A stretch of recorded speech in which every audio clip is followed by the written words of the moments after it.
Dėmesio, dėmesio, dabar visi dėmesio.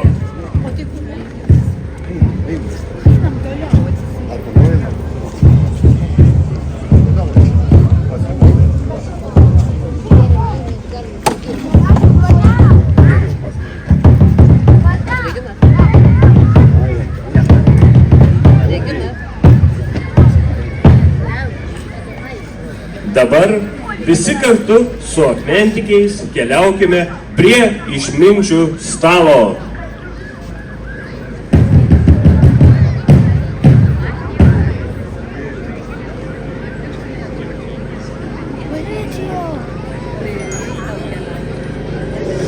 Įkvėpkim paslapties ir paklausykime, ką kalba mūsų žemė. Kilnios bendrystės apsupti, keliaukime kartu visą esybę į palaimingąją pragalvę ir akmenėjos žemę. Tylios, ramios akmentikių giesmės klausykime, keliaudami svajų žemę link 99 didžiųjų akmenų ir 99 akmens dvasios bokštų, kylančių virš 7 kalvų. Giesmė jūs ves keistu, kaip aidas, seniai jau pamirštų pramžių keliu, ir jūs tikrai tai pastebėsit ir pajusit, kas tikra, savita, būdinga šitai žemė ir kilnu, kas stiprins jūsų dvasią ir dar ne kartą skatins akmeniškius apglėbti, apdainuoti, ištarti šitai žemei, miestui palaiminimo ir pagarbos žodžius.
žmonės su manim juokavo.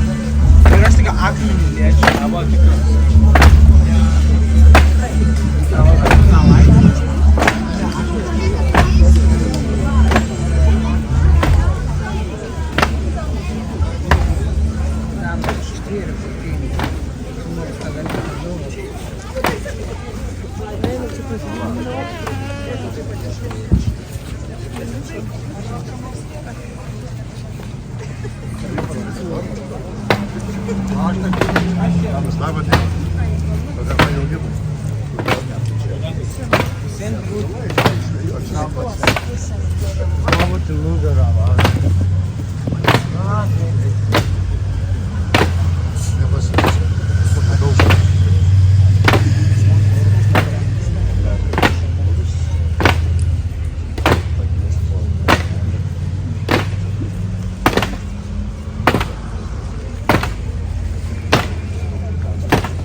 Bom,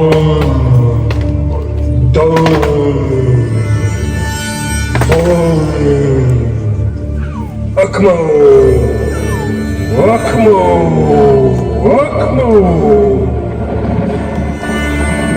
Galbūt milijonus ar milijardus metų skrenda, laukia, slinka šliaužia, kolgi akmenis miesto centro savo vietą randa. Tas akmuo ir dar išminčių stalą bardą atriedėjęs gavo, gavo. O žmogus be judesio išbūt negali, kad tas akmuo šliaužia rokuo ir eina, kai eina pirdas žemė atsispauna. Ir jeigu daug metelių eina, mini, taks išmini jau gaunas taks išmini. Juk tokie žmonės pirmą pradžią veiksmą buvo, kad žmonės susieina ir kažku didingesnė šito žemė čia nuveikti. Juk eigas, žinias, patirtis, o kartas ir nesėkmes neši į savo makaulelį, dėdi. Ir jeigu tavo subrandintas žmonėm patampa naudingom ir padeda išgyventi, tu gali tapti, tada gali tapti išminčių. Bet kodėl tų išminčių nėra tiek daug, nors visi jodam krotam, be galo krotam jodam. Tai apsidžiaugiam, kad vis dėlto mes akmeniškę, toram, net 3 išminčius, keistus vyrus iškeliaus. Čia šito aikštė. Čia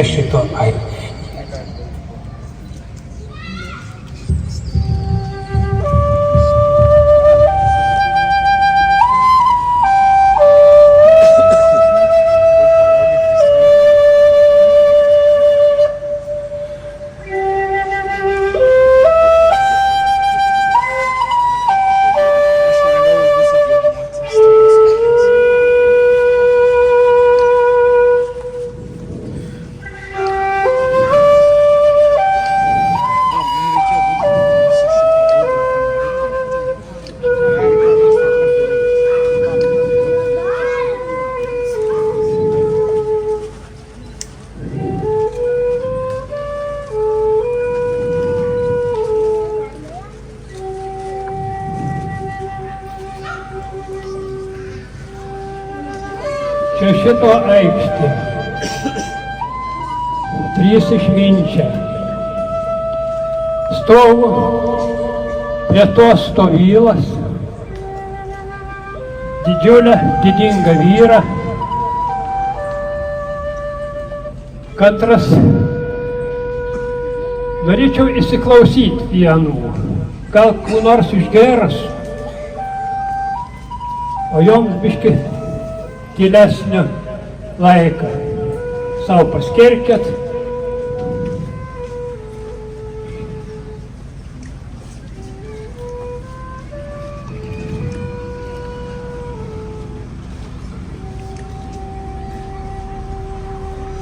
Kažkur liktai šnekti, ar meldas, nelabai suprantu. Bet žodžiai tokie keisti sklind iš tos stovylos. Kas leks? Vis kartu kas leks? Tai čia Kalikstas Kasakauskas, tų žodžių star. Un star ir apie kalbos išlikimą. Kalba, kad ta kalba ar mūsų išliks.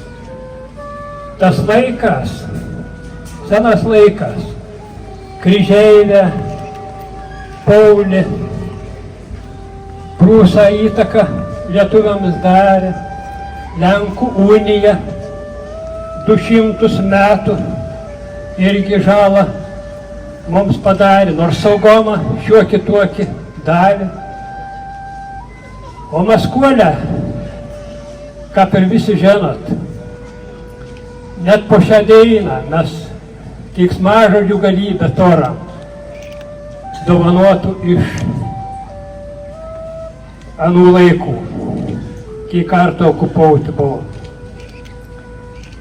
Tai noras pasakyti, kad tas išminčius, Kalikstas Kasakauskis, žinodams visą tų istoriją gerą, girdėdams tą nuskriaustąją mūsų kalbą, ėmės rimtą darbą, norėdams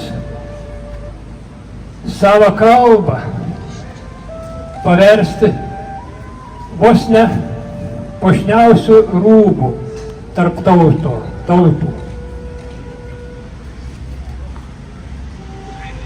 Nusprendė žmogus, kad reikia vis dėlto pats turėdams išsilavinimą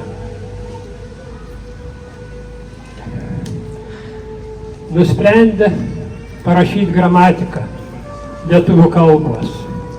Lietuvių ir žemaičių bendrinės kalbos gramatiką. Kad teisinga susišnekėtų lietuvis su žemaičiu. Bet visą laiką galvoja, pats iš Lašilalės kėlės, tarmiškomą pats vartojas. Ir pageidavo, parašęs gramatikos kalbą, kad tarmiškomą mes saugotumėm kaip auksą. Nes jame glūdi tokios gelmės, katros nepasiekiamas, ta sutvarkyta, ypatinga kalba. Tai šitas vyras, stovintis man iš dešinės,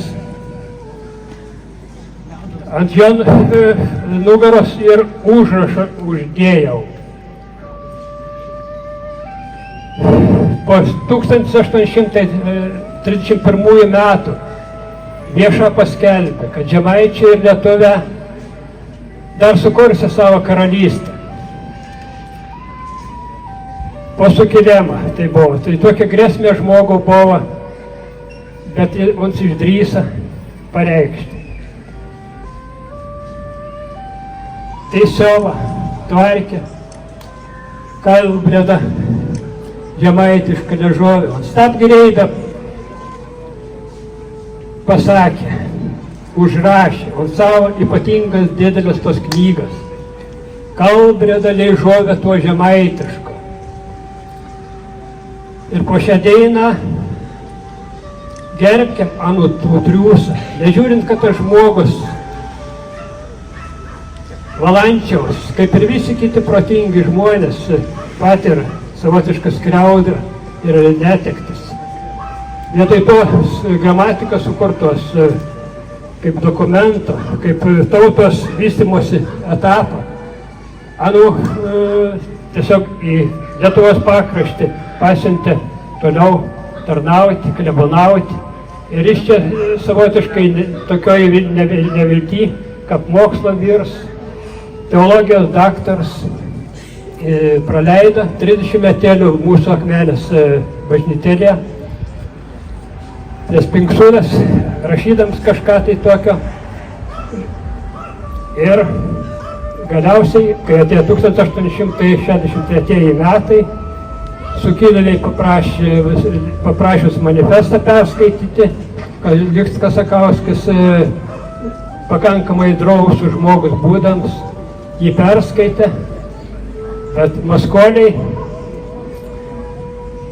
kaip ir visais laikais su tokiais žmonėms susidorodavo ir fiziškai jis tik stipriai suluošina, kad po kelių metelių, ne tai, kad Žemaičių Lietuvių karalystę praleidėtų žmogus savo svajonę išvysto, tiesiog patyrė savo skriaudą ir po kelių metelių iškeliavo į dangaus karalystę.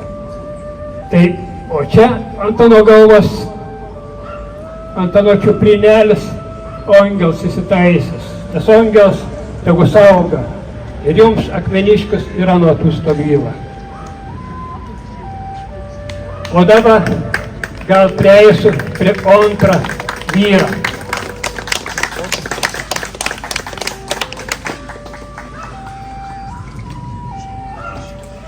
Priimkite domen to žmogaus triūsą.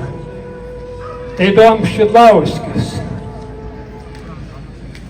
iš Pakempinių kapinėlių čia prisikėlęs. Sėdi.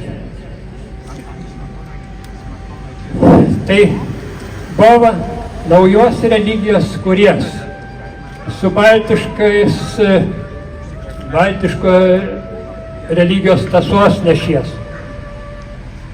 Su kai kuriais pasaulietiškais ar indiškais vadinamas intarpais savo kūrinėlį.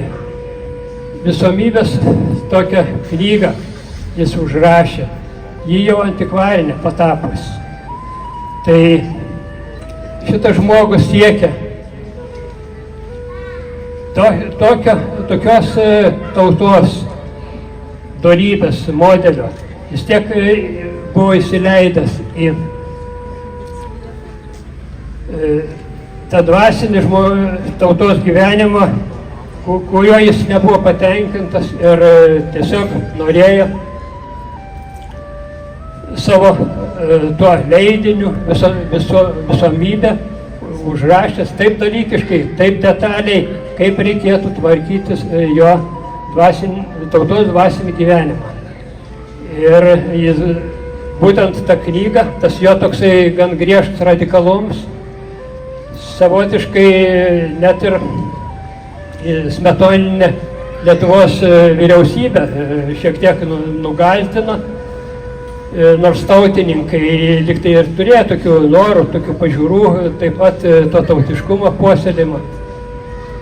Bet geriau visuomai Domui Šidlauskui pasiūlė finansų ministerio postą, kad tik Domas Šidlauskis su visomybė šiek tiek nurimtų, nes tokio radikalaus religinio posūkio tauta nebuvo tam pasiryžus ir nepriėmė jo to tikėjimo siūlomo, baltiškojų pagrindų paremto ir Domas Šidlauskas vietoj to, kad priimtų Smetonos siūlomąją saldžią grietinėlę, tiesiog į Zarasų apylinkių miškus, į Dusetas įkėlė savo koją ir ten švietė žmonės apie visomybę, skleidė žinią. Ne vien tik tai čia lietuvėliai, buvo jis ir Amerikoniją pasiekęs ir ten lietuvius būrė visomybės mokslai, tikėjimui. Tai šitas vyras tikrai padėjęs galvą Pakempinių kapinėlėse ir vertas mūsų dėmesio ir išlikimo. Ir čia prie trečio vyro mes prieisim.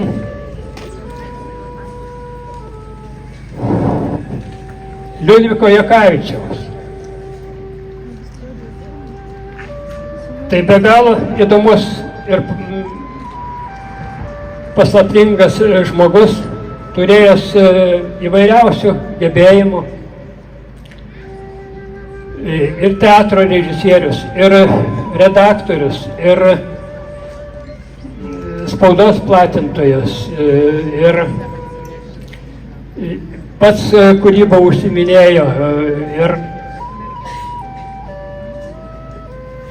tiek sričių valdęs žmogus, bet taip pat tos carinės Rusijos priespaudoje gyvenęs pusę amžiaus, tai tas pačias patirtis, kaip ir Kaliktas Kasakauskas, taip ir Jakavičius, Domas Šidlauskas, gal mažiau tų tokių nelaimių ir prieštaravimų patyręs, tai Liudvikas Jakavičius, negalėdamas Lietuvoje platinti draudžiamos spaudos, jisai į Rygą persikėlė, bet nepamiršęs, vis sugrįždavo į Lietuvą, Šiauliuose knygyną Lietuvos įkūręs vaidinimai ir iš tikrųjų jo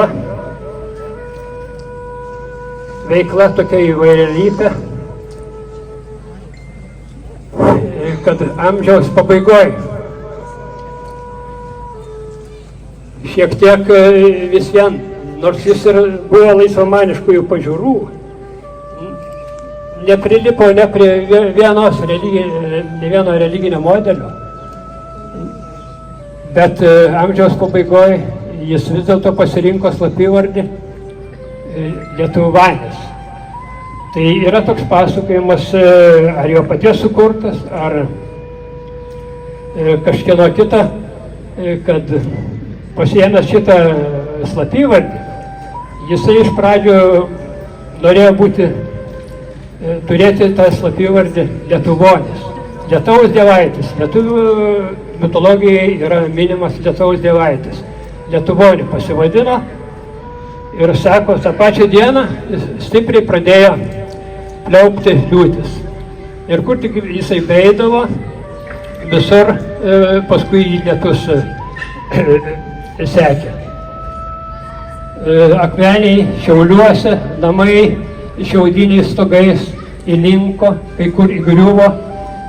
Tai matydamas tokią stichiją, persigalvojo žmogus, pakeitė vieną raidę iš Lietuvonio, Lietuvos dievaičio, nes pagalvojo, vis dėlto čia prie Dievo savo vardą priskirti, tai yra gal ir nuodėmė.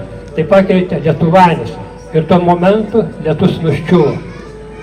Ir tai ir norisi paminėti, kad vis dėlto šis brangus Lietuvos dievaičio Lietuvonio slapyvardis ir virš jo galvos ten apkabinęs Jakavičiaus Liudviko galvą, dievaitis Lietuvonis su byrančiais lašais. Jis tiesiog siūlo tokią mintį ir jums visiems čia pamastyti. Čia yra Lietuvos kontūrai ant to išminčių stalo. Lietuvonis ir Lietuva. Ar nėra, kad būtent šis Lietuvos dievaitis, Lietuvonis, davęs Lietuvai vardą? Tai yra versija viena, kurią čia akmeniai dabar viešinu, gal ne pirmą kartą.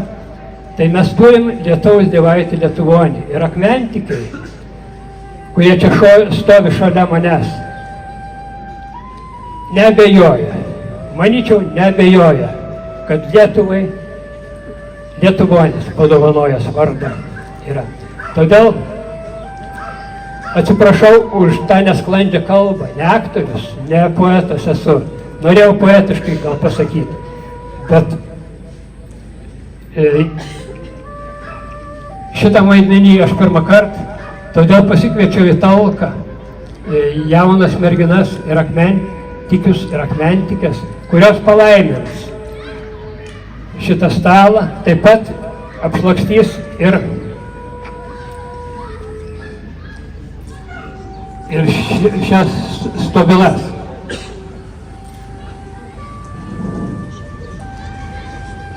Tik tai turbūt teks palaukti, mes vieno būtent momento neapskaičiavom.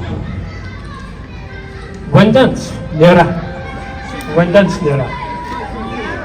Kaip?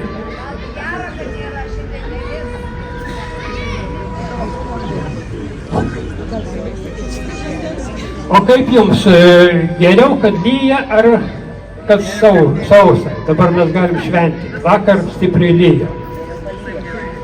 Kaip pasakysit, jeigu reikia vandens, mes atsinešime.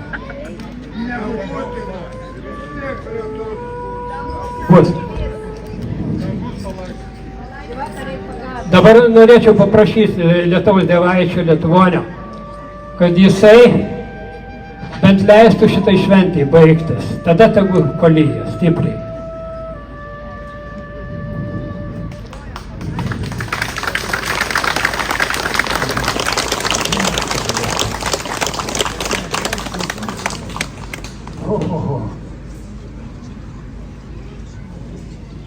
Gerai, merginos ir akmentikiai.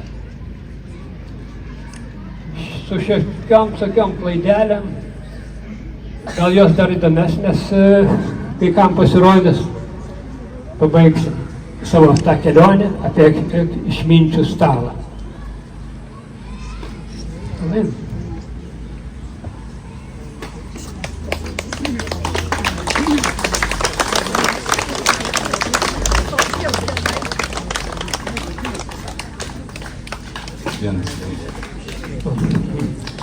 O dabar iš tikrųjų apie aplink stalą noriu kviesti.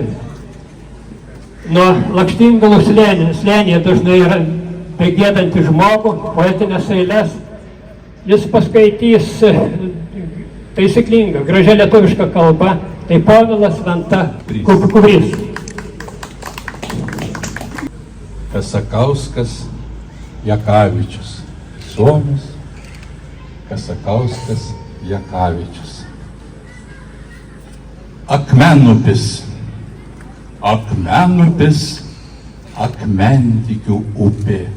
Paukščiai prieš naktį prie upės tupi, akmenys tyli, akmeniai žmonės išminčius myli.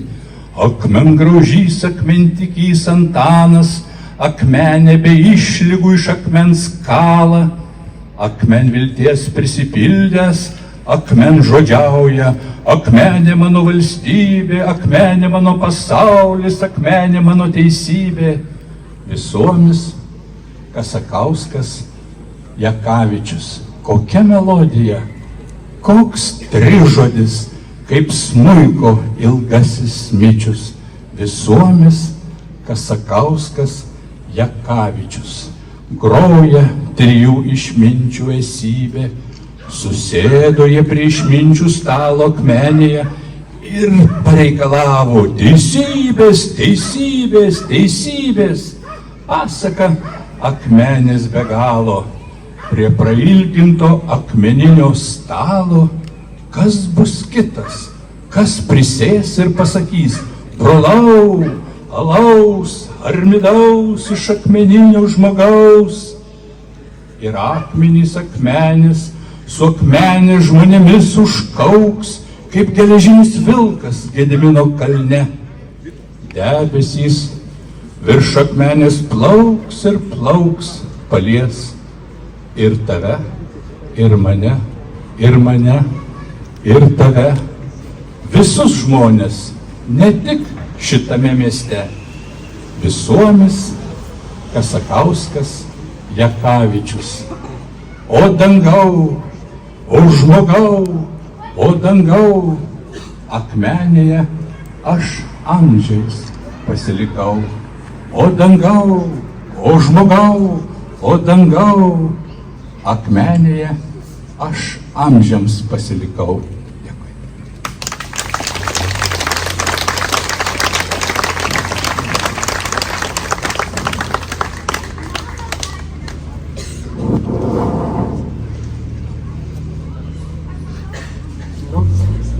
Dabar akmentikiai dar vieną ratelį ir grįžtame į sceną.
Šventės visi keliai veda į Akmenę dieną.